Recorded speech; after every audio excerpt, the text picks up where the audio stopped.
Evening, everyone. I'm broadcasting live May 24th.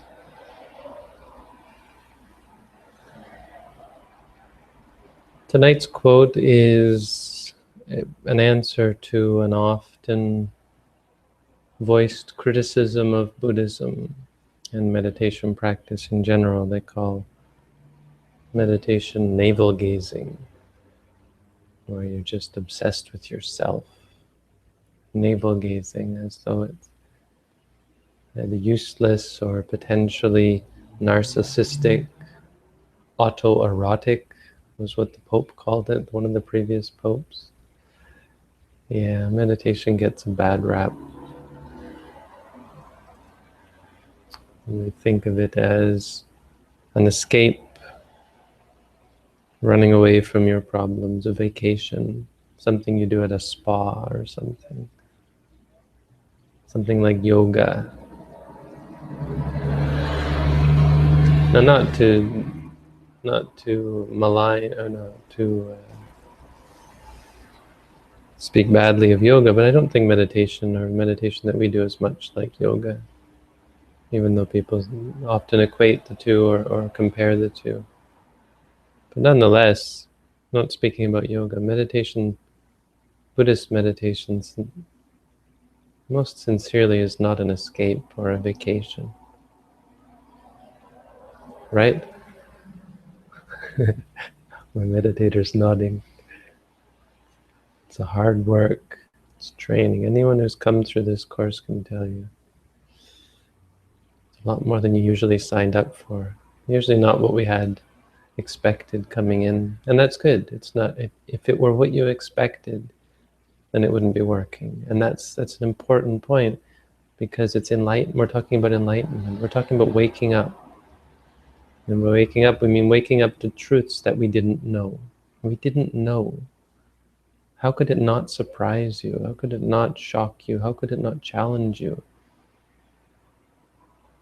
If it didn't, you couldn't really say that it was something new, something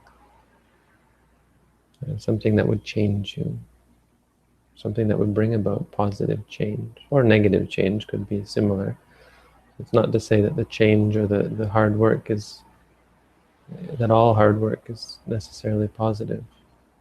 But meditation is hard work. Nonetheless, the criticism being leveled here is that he makes a comparison, this Brahmin does. He says they perform sacrifices to gods, I guess. And so that benefits many people. He's talking about general religious practice, like putting aside this Brahmin's really ridiculous ideas of what is beneficial, like they would slaughter animals, or they would sacrifice butter to the fire, a lot of silly things, and say that was wholesome. But let's look at wholesome activity, like people who are who work for social justice, or people who run charities, soup kitchens, or teachers, these kind of things, people who help the world, right? And they say, well, that's true goodness. What is this meditation? And he says, the meditation, okay, we can accept that it helps you, but that's all it does, is help you. It's only good for yourself. He says, I say that such a person is practicing something that benefits only himself. Which, to anyone who's put sincere or serious thought into the matter, certainly must sound ridiculous. But for people who are unsure, or who are new to spirituality, it sounds kind of convincing. Yeah, why am I wasting my time in this meditation center, doing things that only benefit myself? And agreed that there are meditations that I would say, for the most part, only benefit yourself. If you enter into a trance, a bliss state, a peaceful state, that would be really only benefiting yourself, and in the end not benefiting yourself substantially anyway, because it's temporary. But this is an important point because it helps clear up this misunderstanding and this misconception and this prejudice we have, preconception that we have, that meditation should be pleasant, meditation should be enjoyable. It can be, of course, even this meditation can be at times enjoyable, but that's not what it's supposed to be. It's actually supposed to better you, make you, you could say, a better person. But more technically, just to make you more pure, more clear, more mindful, more wise, more good. And if you hear these things and then you ask yourself, is this not beneficial to other people? Well, you could say, well, how is that beneficial to other people? And so we can take a look at those people who try to help the world, right? For social justice or all these things I mentioned. And they're not all equal, right? They're not all equally successful. Many of them burn out. There's a high, in the environmental movement, which my father was very much involved in, he recently told me, I think there's a very high burnout rate. And people who are into social justice will tell you that they flame bright and burn out quick, and then they're on to something else, that the passion doesn't last. It's because they're not trained. It's because they don't have this ability, this power. And you don't really realize the power and the strength and the clarity of mind that comes from meditation until you actually do it. That's why I say it surprises you. It surprises us in how challenging it is, but it also surprises us in how deep it goes and how fundamentally it changes us, it strengthens us, straightens us out. You come out of this feeling all crooked and like you were all bent out of shape, and that you've just been wrenched back into more or less straight state. That's how it feels. It feels like you're untying knots. That's how it should feel if you're doing it properly. Like you're untying knots, like you're working out kinks, like you're straightening out the crookedness in your mind. Your mind is all bent out of shape. I mean, bent out of shape is a simplification. It's all messed up, right?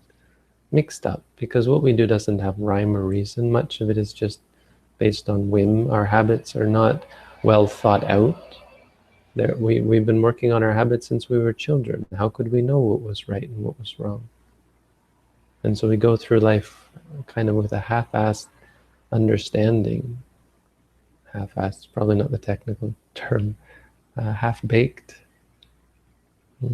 Not fully formed understanding of what's right and what's wrong. And so we make lots of mistakes. We do right sometimes. We figure some things out. We all have varying degrees of wisdom, so we use that. But it's not fully formed. It's not coherent. It's all mixed up. And so that meditation is quite simple, and it's not something you can doubt, because it's quite a simple activity. It's straightening everything out, straightening out our minds, working to understand our desires, our aversions, our conceits and our arrogance and our views and opinions, and overcome all of the delusion that we have inside. Meditation really straightens us out, and there's nothing better for other people than to be straightened out yourself. If you're straight yourself, first of all, if everyone did this, there would be no need to help anyone else, right? If everyone practiced meditation, then no one would need to teach meditation. No one would need to help the world. We have more than enough for everyone. And even enough is not really meaningful, because the human state is just an artifice. We don't really need all of the things that a human has. We can give up this human state and go to a purer state. We can change the whole fabric of reality. Yeah, maybe that's going too far for most people's understanding, but we can certainly change the world if we're all positive. But more than just all being well inside, our interactions with others, how much suffering do we cause in the name of beneficence, trying to do good things. I mean, the Spanish Inquisition was ostensibly meant for benefit. Hitler had, an idea of beneficence, that he was actually helping the world by culling the lesser, right? But these are extreme examples, but we're all in this way. We try to help the world and we end up yelling and screaming and getting frustrated and burning out. We still get addicted and attached to our desires that mess up and color our work and our beliefs and so on. So this should be this sort of argument is voiced far too often by people who clearly, if they voice it, clearly have not thought or investigated the topic at all. It's easily debunked, but only if you've taken the time to think and to work and to follow the meditation practice, to see the benefit, to see that it's not just navel gazing. Although, the truth is right at our navel. If you do watch your stomach rising and falling, you can change the world. You can become enlightened just by watching your stomach rise and fall. It's quite profound how simple it is. Anyway, so that's a bit of Dhamma for tonight. I think that's all I have to say about that. Let's look at some of the questions. Okay, question verse 37. I have a part-time job, live at home with my mom and dad, not a very complicated person. Is it not advisable to live a simple life and still practice meditation? Of course. I mean, that's what monastic life is supposed to be. The monk life is, I don't know what verse 37 was, I can't think that far back, but living simply is great. So the idea of becoming a monk the claim is it's the simplest way of life. You put aside everything just to cultivate spirituality.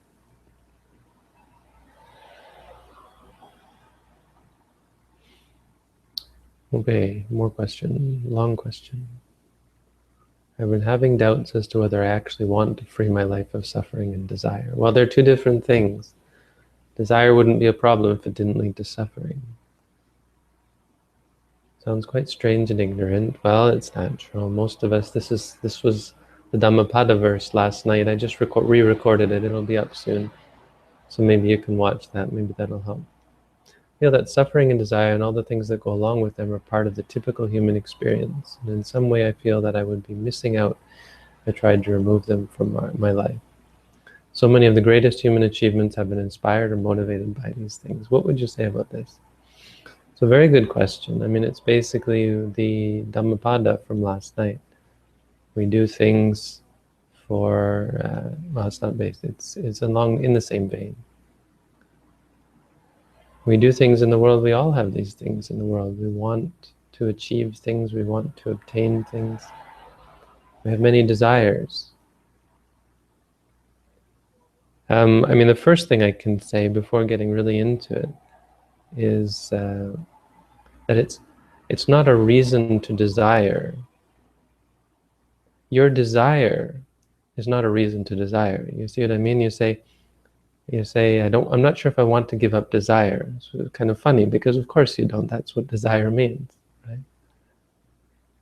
We desire it, therefore, of course we don't want to get rid of it. So that kind of points to the means of overcoming the problem. You can't approach desire directly. This is why the Buddha, he put desire in a special category. Ajahn Tong brought this up and really drew my attention to this. The difference between anger, for example, anger and greed. Anger is something you give up. You know it's bad. It feels bad. It's not something we want. We don't want to be angry. But greed is something that can be pleasant. So manasa sahagatam, can come associated with pleasure. And so it's something that you have to train yourself out of. It's not something you can just say, no, I don't want. It's not something that we can approach directly. But this is why we have to separate desire and suffering. Don't worry about desire. Don't worry about the things that you want. That's not useful. It's not where we have to focus. Let's not focus on that. Okay, you want all these things, fine. Let's look at the fact that you're suffering. Why are you suffering? Let's learn about that. Let's study that. And this helps you not get mixed up, because desire, when the mind has desire in it, it's unable, incapable of seeing the detriment, seeing the problem. This is what I was saying about the Dhammapada. Is it's not rational. You can't convince yourself not to want something. The mind is in a state that it won't hear those arguments. So that's not where you put your attention. When you focus on the suffering, and try to learn why are you suffering, and try to experience and see what's going on that's causing you suffering, then you really can break it apart. Then you can see things rationally and clearly, and you can see how your desires are causing you stress. It's not intellectual. You'll just feel kind of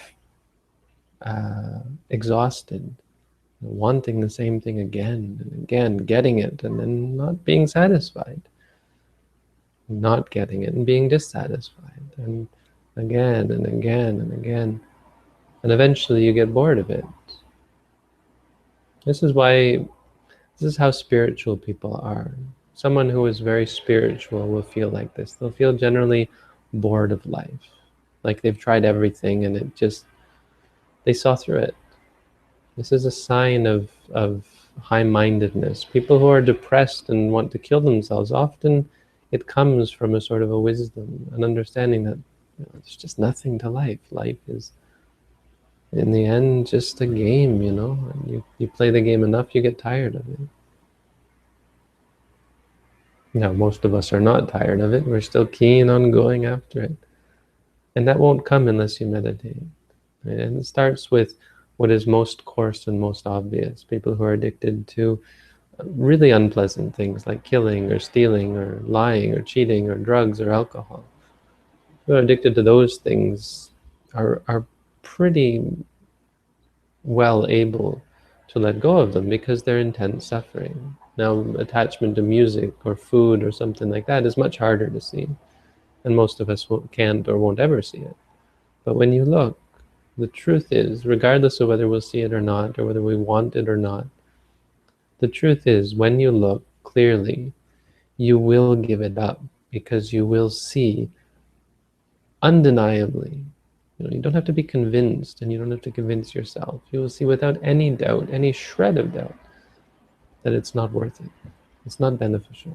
It's not pleasant. It doesn't lead to happiness. It doesn't make you a better person. It doesn't make you a happier person. And the funny thing about these things is, if they did in general make us happier people, then we would see ourselves constantly getting happier as we pursued these things, which in fact is not the case. There are things in life that do make us happier, but they are not seeking out pleasure.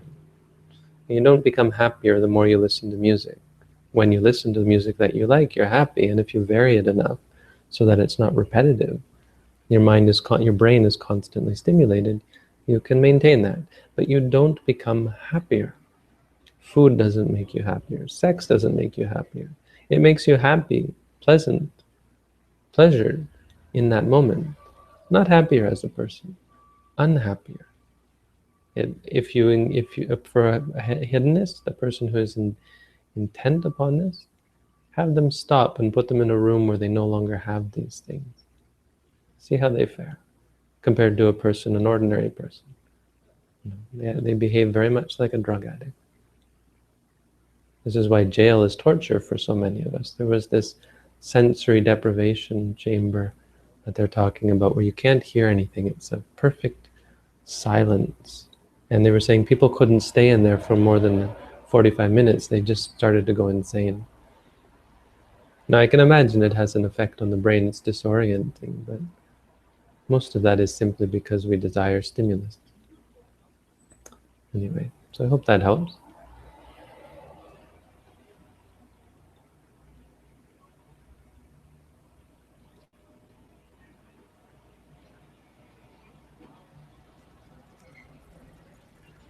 When a person sleeps too few hours, they may feel drowsy, forgetful, have difficulty being aware, have difficulty being mindful. It can feel a little like being drunk. But in Buddhism, we are taught to limit our sleep. How do we understand this apparent conflict? Well, the reason we feel so drowsy and drunk is because of our bodies uh, being accustomed to sleeping, but also not even just that, also because of how tired out we become from our mental activity. If you're meditating intensely, you don't even need to sleep. There are people who go days, weeks, months without sleep. Your body acclimatizes to it, so that drunk feeling reduces and eventually doesn't even arise. Uh, and also your mind becomes more refined and more streamlined. In the beginning, it's also quite useful, and in the long term, it's useful in terms of pushing yourself. You know, when you push yourself beyond what you're comfortable with, and most of us are not comfortable with sleeping a little, then it agitates you. You're able to see your reactions, and you're able to assess your reactions. You're able to see what reactions are wholesome and which are unwholesome. If you always get what you want, you'll never come to see the problem with desire, because you're with the wanting, because you're always getting, and you say, well, that's good, I want, and therefore I get. When I want, I get. So when you start depriving yourself of things that you want, sleep being a very good example, and you start to see how we're just like baby cows crying out for our mother's milk. And so you want to train the cow to grow up to be a good, well, an ox. In old times they used ox, and they had to train the ox. But a baby ox was kind of useless. So we had to train it. You had to take it away from its mother. Kind of cruel, I know. But in the long term, it was for the betterment of the ox's training. Now our minds are, it's maybe cruel to ox, but it's not cruel to our minds. Our minds we do have to train. They are something that it's necessary. Without training, our minds, as I said, they're all mixed up. A natural mind state is a chaotic mind state. It doesn't work for one's benefit at all times. You might say it's natural, and you say, well, isn't that the way of life? Isn't that the way of humans? Sure. And look at the world. Look at the way of humans, what it's brought. It doesn't have to be this way. Just because it has been this way, or just because it seems like evolution has made it this way, is in no way indicative of that it should be this way, or that it's better this way. In fact, if anything human beings have shown in terms of evolution is that evolution was in no way a gift from God. It was just a random, chaotic sort of way of promoting certain genes, certain genetic material. And being human has showed us that we can get beyond our genetics, beyond evolution, beyond natural selection. We can be compassionate to cripples and sick, and to all types of people who would, in a survival of the fittest type of society, just not survive. Anyway, sort of got a little off track there, but I think that's a fairly comprehensive answer. There's several reasons to challenge you, but also to force you to refine your mind, and that eventually those things go away. Is Nibbana the greatest human achievement? I mean, you sound like you're saying you're asking whether humans created Nibbana. The greatest achievement a human can achieve, but it's not something that humans created or something. But yeah, it's the greatest thing a human could ever achieve is Nibbana, for sure. It's the only thing that's of real benefit. Because it's permanent, it's satisfying. It's not controllable, but it's not important. Okay? Still, we're about 50-50. People who meditate, people who don't meditate. If your name is in orange, that means you don't meditate. I'd like to see a greater percentage. That's all for tonight. Wishing you all a good night. See you all next time.